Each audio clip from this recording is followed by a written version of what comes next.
Star of Trade. We have Ashwini and Mitesh now joining us. Good afternoon. Ashwini, what have you made of this weakness or this sharp decline in last 1 hour? And what would be your stock calls? See, I believe bull markets is an act of faith.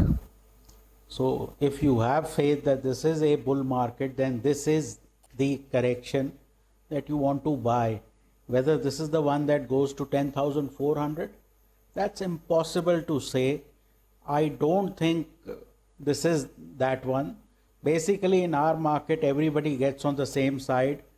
I would think this is a good time to buy 11,200, 300, 400, September calls and sit tight. In one swipe, you have gotten to the 20-day moving average. In the last 3 months, if you bought every time we went to 20 DMA, you did okay.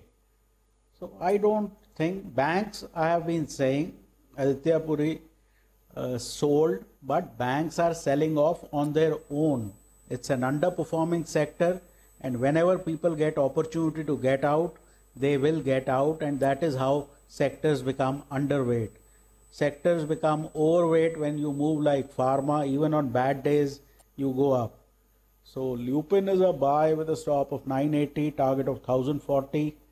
Glenmark is a buy with a stop of 470, target of 460, target of 495.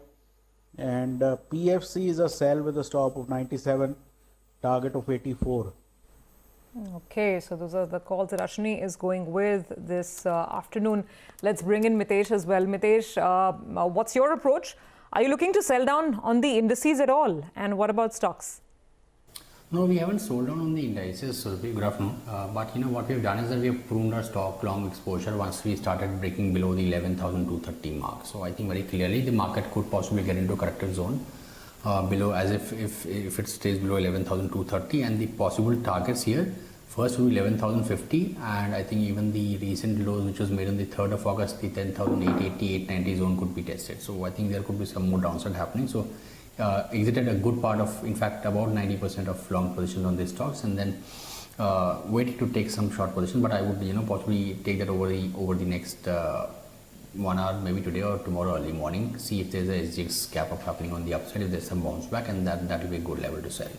On the stock side, the calls that I have a buy on Coal India. If it crosses 135, keep a stop at 132, look for targets of 142, and DLF is a sell with a stop at 145 half for targets of 135. Okay, SP Tulsian of sptulsian.com and Deepan Mehta of Elixir now join us. Good afternoon, Ms. Tulsian. I wanted your thoughts first on this selling that we're seeing in large financials today, led by Axis, which is down 4%, HDFC Bank is down 3%, SBI is down 3%, ICICI Bank 2.5%.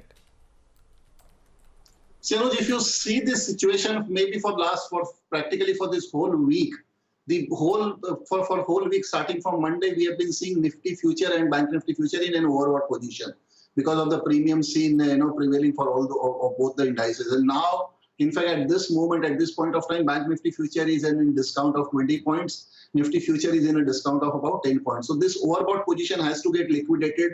In fact, no buying support was coming in from the DIIs. They were seeing seller for last maybe about 1 week or so. And the Bank Nifty can only be the indices which can make the market turn from overbought to oversold position. And until you have the oversold market, you cannot expect the bullish sign to continue. And coming back on the yesterday's move, yesterday, in fact, I think the whole market got mesmerized with the if a company is posting the losses, share is up by about 15%, 20%, and you see the fate. In fact, I was yesterday or day before also we have discussed in the same show that if you see the aviation stocks, hotel stocks, and multiplexes stocks rising merely on the hopes that the things are seem to be hopeful after a couple of weeks, so people have got hugely trapped in the. They created the long position in future and bought the stocks in the mid and small cap or maybe the micro cap, and now the situation will get reversed that all their shares will get sold, and many of them have gone with that weekly kind of buying, where the weekly credit facility is being given by the brokers, and now they all will get trapped. They will lose money in the investment having bought into the micro cap and these weak sectors. Plus, they will be losing on the long position. So I think this is a perfect market where the situation had got created to trap the long position and as also to trap them in the weak, poor quality stocks. And I think that now, having said that Bank Nifty is in a discount of 20 points and Nifty's future is in discount of 10 points, itself is giving me a lot of comfort to see the market revival or market turning bullish, maybe from Monday or in the near term.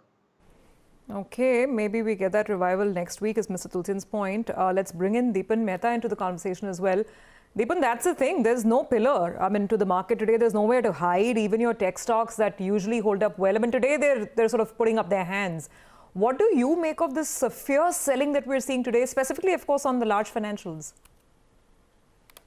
Yeah, good afternoon. I think the large financials have got hit because of the inflation number.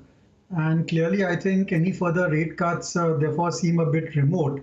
And that was one particular factor which was at the back of the mind when we were investing in financials, that further lowering of interest rates would benefit the industry, increase net interest margins, provide some flexibility to cover the NPA and credit costs which would arise because of COVID-19. But an ugly inflation number has put to rest those expectations. That is one. Secondly, I think it's a slightly overowned sector also. In the past few weeks, we have seen a lot of investors pile into those stocks in the equity as well as the futures market, and we are seeing some correction over there.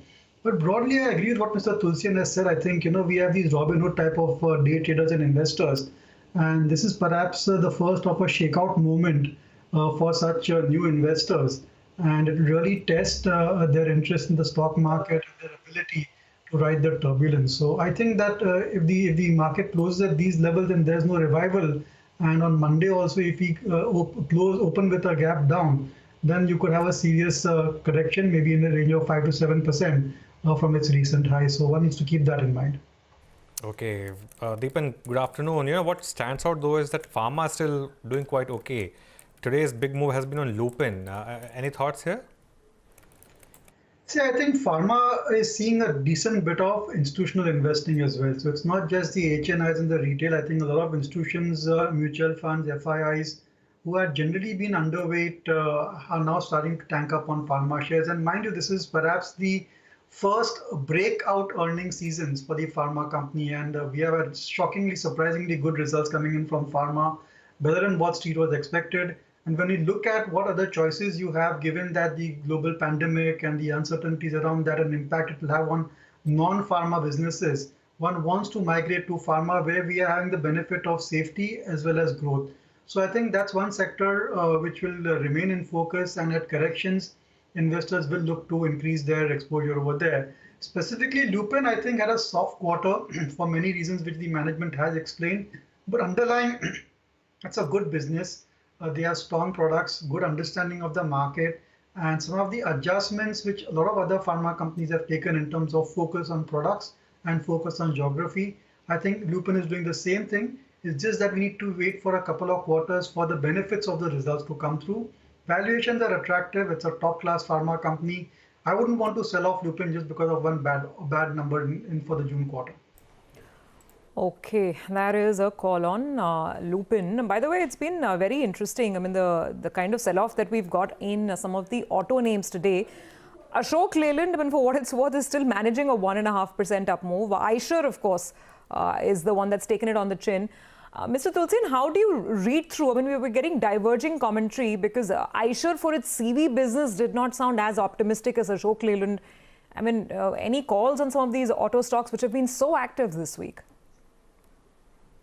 So maybe if you are taking a positive call on the auto sector or maybe on the CV sector to be specific, even if you are referring to Ashok Leyland and Eicher Motor Commercial Vehicle Division, why I will not be bullish on the Sundaram Finance or maybe Shriram Transport Finance or maybe Cholamandalam Investments or maybe the other one, Shriram Transport, Shriram City Union Finance, because all these four are seen to be the leader or the predominantly having presence in financing of the CV space.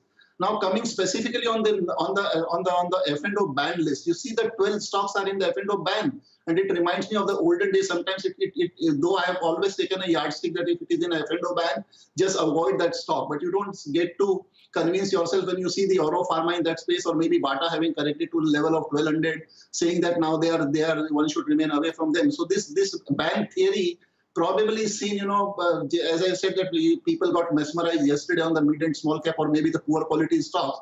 One can put Ashok Leyland in the same category. Let's not get too excited that today Ashok Leyland is in a positive territory by maybe 3-4%. You may see that stock, correcting by about 10% in this series itself. Once this all F&O bank theory gets adjusted by the strong players, those who have built the long positions yesterday. So my theory is that yes, the things are seen to be definitely quite stretched for the stocks like Ashok Leyland or maybe Eicher Motor. Eicher Motor in its right wisdom has corrected by about 5-6%, but I don't think that the price for Ashok Leyland is justified. As I've said that I won't be surprised to see the stock correcting by about 10% from the current level in this series itself. Okay, let's take a break on that note. The news that the market is still down quite a bit. In fact, the Nifty is down 137, Sensex down 470, and the Bank Nifty is the real culprit. That one is down almost 600. We'll come back and we'll have Aman Chauhan joining us, fund manager